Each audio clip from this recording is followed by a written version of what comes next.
Okay, today we're going to do an extreme test with the Greenworks Pro 80 volt lithium ion lawnmower. So we have this portion of our yard outside the fence line that we just kind of gave back to nature because we don't use it.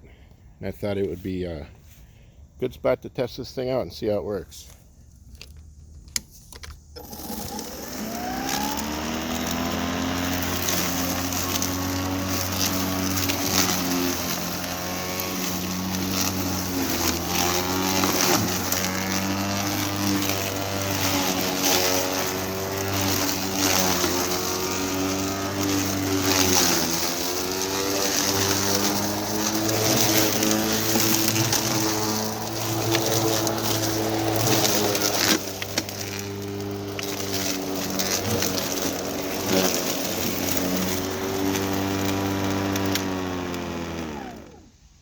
Alright, well, it ain't pretty, and it was a little hard to push because it's not power drive. I had to push it one hand because I'm holding the camera here.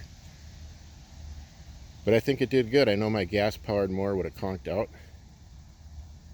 So I'm going to give it a thumbs up. Thanks for watching.